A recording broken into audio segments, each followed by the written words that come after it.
what's weird? A lot of adults are still living as though they will get in trouble. They are 40, they pay their own bills, probably have their own families, and they still make decisions as though someone is going to yell at them for making that decision. And that's because most adults are free, but unfortunately, not everyone knows that. A lot of us are still living as though we are 10 years old.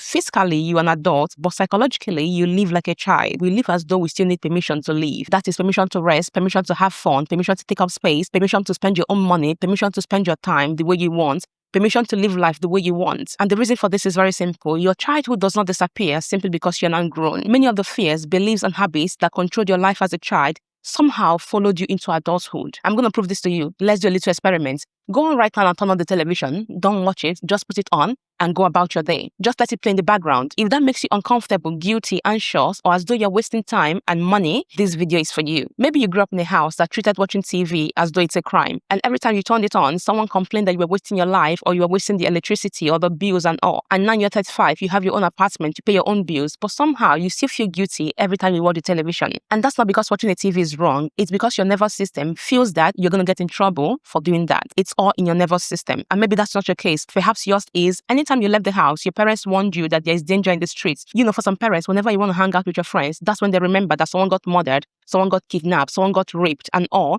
So it's almost like they build this fear into your life that whenever you want to step out, something bad is going to happen to you. Of course, at the end of the day, safety matters, and I'm sure they're looking out for you. But when fear gets repeated over and over again, it becomes a part of your identity. Because what that does to you is you lose the ability to evaluate risk realistically. You now think that whenever you step out, there is danger waiting on every corner. You see yourself being scared to apply for opportunities, to meet new people, to travel, to go for what you want, to step out of your comfort zone, or you see yourself being very risk averse. You don't like changes at all. And that's not because the danger is real. What is real is the fear, and fear is not always rational. Unfortunately, many adults are not living their own life. They are living in their parents' anxieties, their parents' limitations, their parents' fears, their parents' unhealed wounds.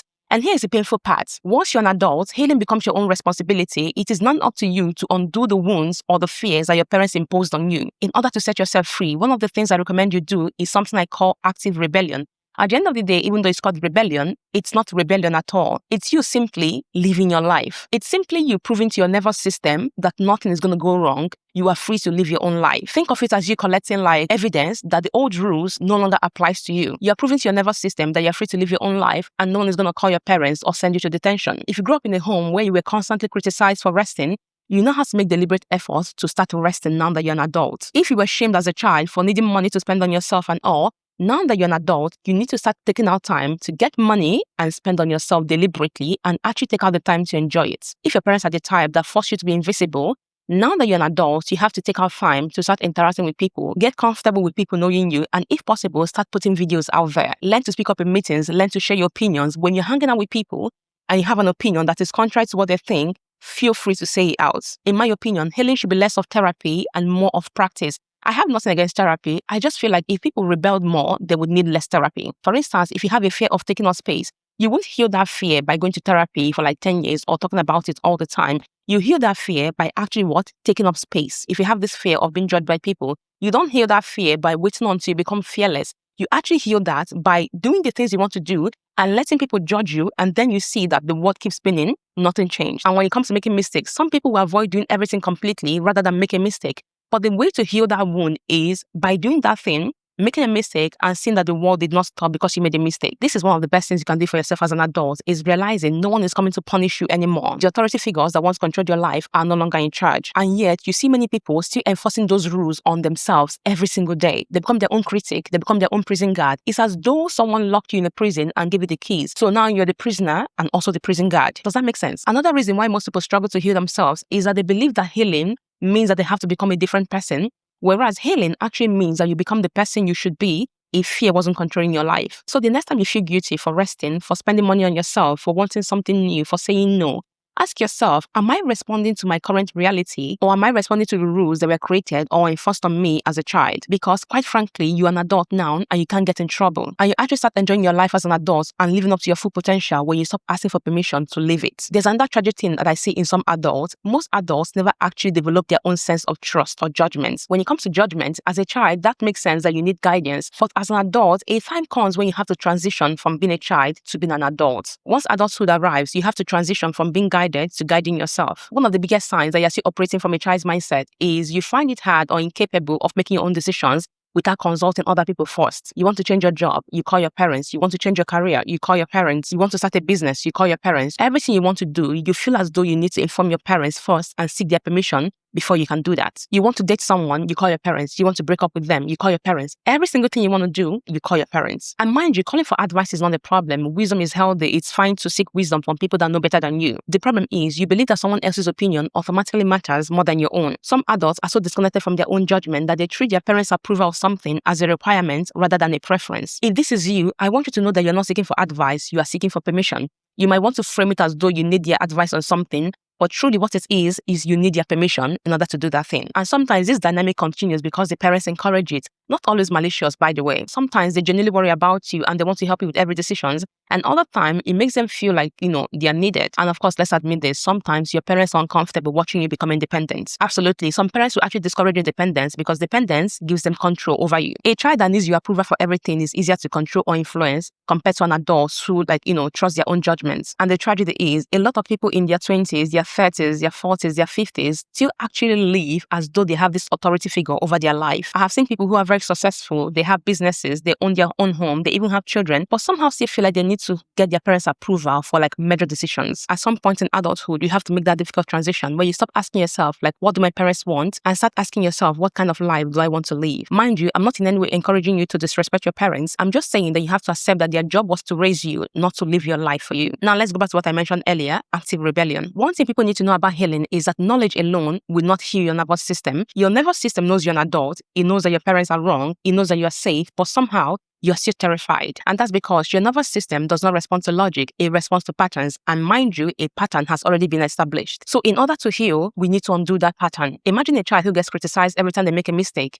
Eventually, your body learns, anytime I make a mistake, I get into trouble. And years later, that child becomes an adult, but somehow they are scared to start a business, to change a career, to post online, to do things, to go for their goals, to step out of their comfort zone, afraid to speak up, afraid to stand up for themselves. And not because those things are dangerous, but rather their body, or let's say their nervous system, already believes that if I do any of these things and get it wrong, I'll get in trouble. This is why I say that knowledge or awareness is not enough to heal you. You need new experiences in order to heal your nervous system. What your brain or your nervous system needs is evidence that nothing will go wrong. Evidence that making a mistake will not destroy your life. Evidence that speaking up will not destroy you. Evidence that disagreement is not rejection. Evidence that speaking up for yourself does not mean you get in trouble. You know what? Think about how people treat rescue dogs.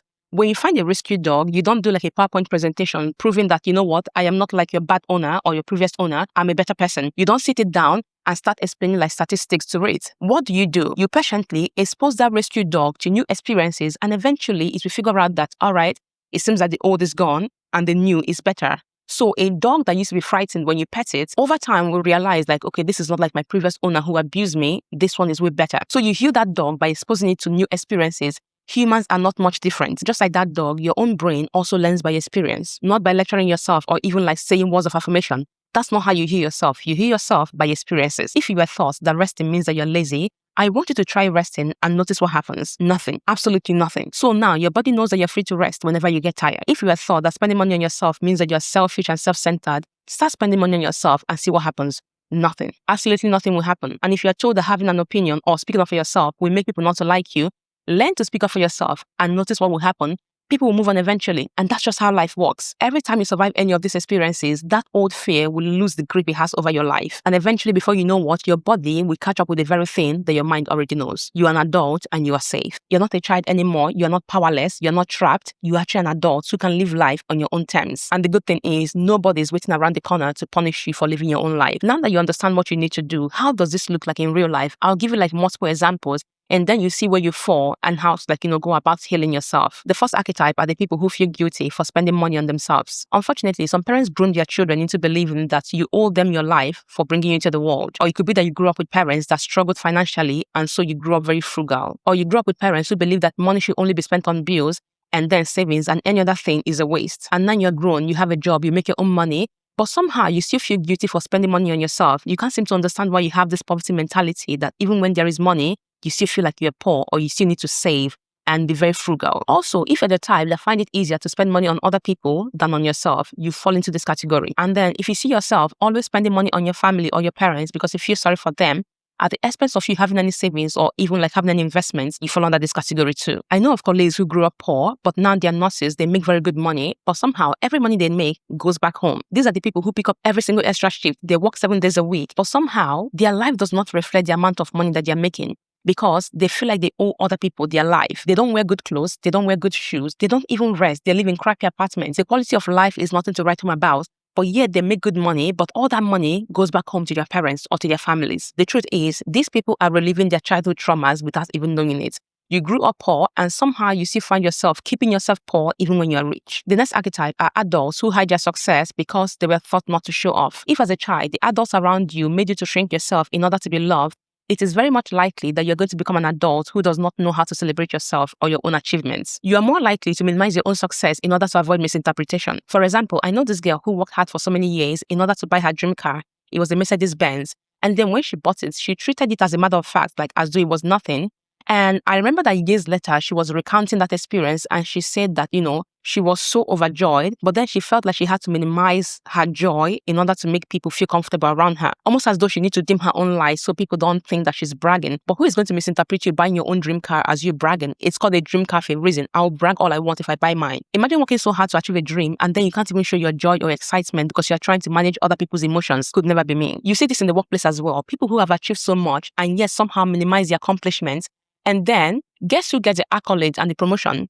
People who have done nothing but brag the most about the little they have done. The people who achieve less actually make sure that everyone knows about the little they have.